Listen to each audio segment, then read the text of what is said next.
I just mentioned Christopher Hitchens. I read a few books that he wrote when I was younger, and I thought, you know what? I looked around England and the way society was collapsing and the way Christians behaved.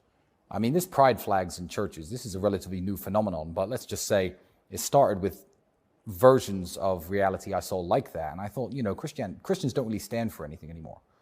I challenge any atheist to walk around Romania and just insult Jesus Christ to the normal Romanian man. People say, oh, well, if you insult the Prophet Muhammad, peace be upon him, the Muslims will punch you in the face.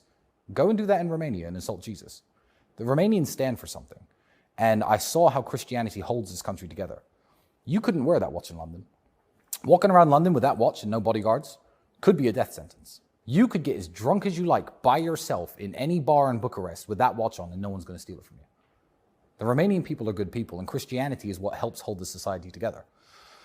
Also, the maternal grandfather of my daughter is an Orthodox Christian priest. So even when I was dating his daughter, he was insisting that the grandkids have to be baptized, etc. And I fell back into Christianity by reading the Bible cover to cover 6 years ago. And it opened my eyes to what I was standing against as an atheist. And I thought, why would I stand against this? And then look at atheists. Go to these men standing naked with their dicks out in front of kids, you know. These people aren't Christians. Look at how the atheists behave, how they fetishize serious issues like abortion. Haha, I had 30 abortions, this is funny. No, it's not funny. I'm not even saying it should be illegal, but that's not funny. These are all atheists. These are the godless people. That's my team? I looked around and thought, these people don't represent me. Why am I saying I'm an atheist? Let me at least investigate what I'm missing out on. And that's what converted me. What was your childhood like? You know, I don't want to say difficult. I don't want to say difficult because me and my brother were always a team and we always lifted each other up in difficult situations. And now that I look back on things, when we first moved to England, we lived in a homeless shelter for 3 years with a bunch of other families. We had one single room, my mother, my sister, my brother, and me.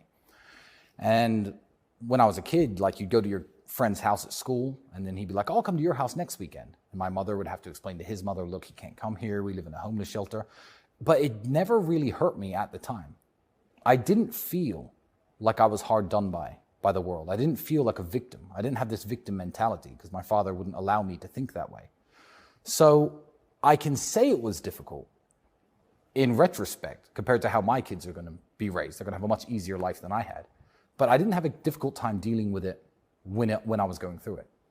So I'd say my childhood was excellent because I had a mother who made sure we had 3 meals a day, a mother who had my clothes washed and ironed and repaired. If a button fell off, she could fix it. She took care of us. She read books to us. You know, I read a lot of books myself. We're not university educated. We left education at 16 years old, high school. So we're self-educated people. And yeah, I liked my childhood. I think it was very fun. One of the great things about England. So there are people actively seeking to destroy it. If I had my way, the monarchy wouldn't go anywhere. But why are people seeking to destroy it, do you think? And more broadly, the West? Well, they don't want anybody to have anything to be proud of.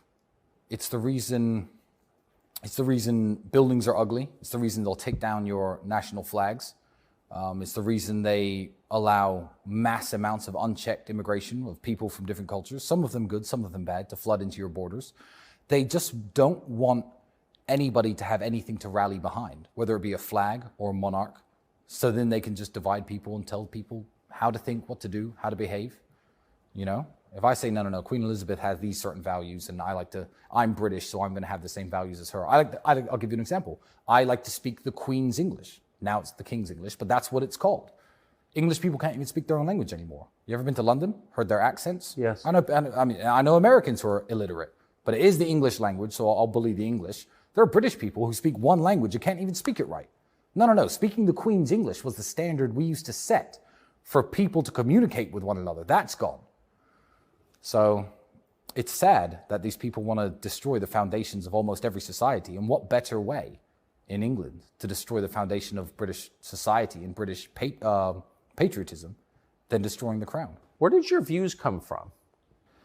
I mean, both you and your brother seem to have a very coherent worldview. Yeah. That even if I didn't agree with it, of course I do, but if I didn't, I would still think, boy, these guys have thought it through.